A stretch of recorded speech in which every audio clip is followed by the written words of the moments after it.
Cowboys OT is brought to you by Sleep Number. Sleep Number, the official sleep and wellness partner of the Dallas Cowboys. Blockchain.com, trusted by millions, trusted by America's team. And NFL Game Pass. You'll never miss a game again. Enjoy full and condensed game replays from Week 1 to the Super Bowl. For the first time since 2018, the dessert table will taste a little bit sweeter tonight for Cowboys Nation as they serve up a big W on Thanksgiving.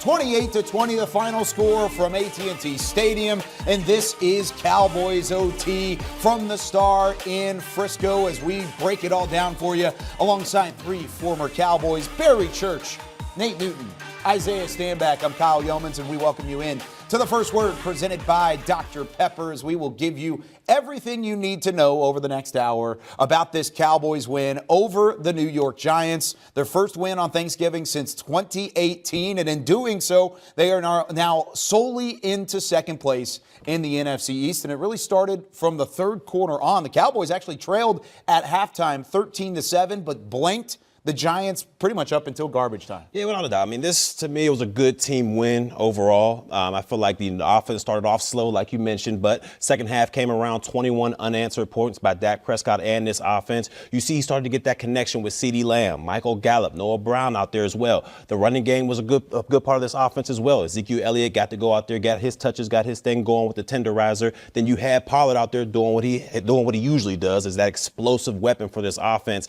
Defensively, I think they tried to get a lot of pressure, but Dayball, he did a good job of making sure he got the most out of Daniel Jones out there, moving him around the pocket, moving this offense around, making sure he wasn't a statue in the pocket for these defensive linemen to tee off on. But overall, I believe it was a great team win for the Cowboys. 8-3, on to the next one. You know, the New York Giants, they came out hot, man. They was on fire, but the Cowboys were sleepwalking. Yeah. But I just believe that as long as Dak is around 31 pass attempts, and we 7 for 11 on third downs. I always think we're going to be in games. We was 33 minutes plus on time of possession. Like you say, our running game kept us in there. Our defense kept us in early. And at the end of the game, man, they were fresh, and Michael Parsons got his 2, Armstrong got his 1. This is how the Cowboys work. Complimentary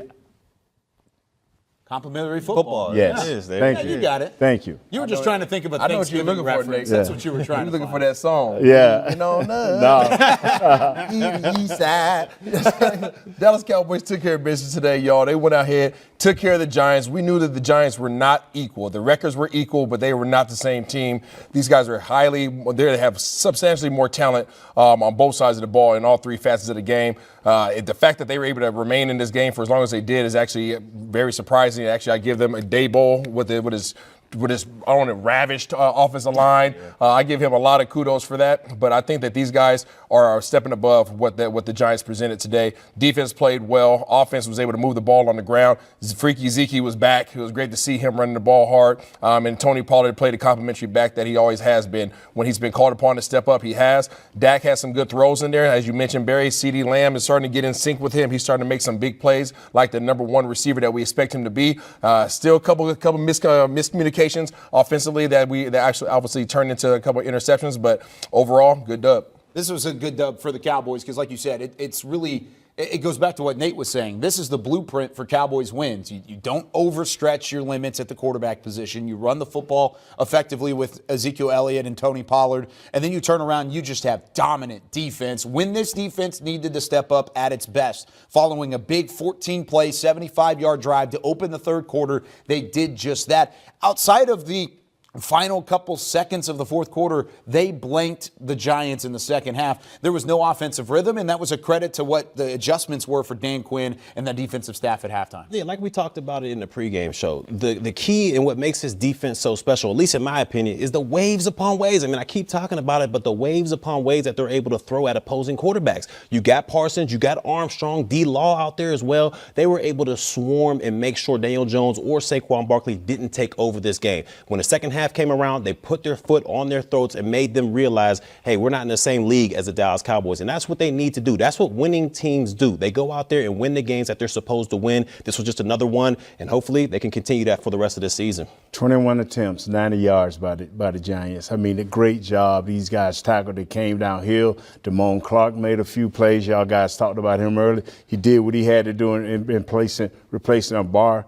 Just a great job by the defense. Yeah. We might have to retitle the defense called the Beehive. You keep talking about swarming. These boys are swarming all over the place. I know they had Swiper, but we were swarming, okay? But the thing is, we kept these guys at 27% on third down conversions, held them under 100 yards rushing. As soon as we do that, and we hold these teams to having to pass the ball, and we talk about it all the time. As soon as you're in a position where you have to drop back and throw the ball against the Dallas Cowboys, y'all messed up Ron, because that's what things bad are going to turn for you, because these guys can get after you over and over and over again with the ways that Barry Church already told you guys about. Yeah, Micah Parsons, another multi-sack game. We'll see a couple of those when we come back on Cowboys OT, because guess what? We've got highlights on how the Cowboys came out on top 28-20. That does it for the first word. Continue with us on the television side of things when we come back with more Cowboys OT.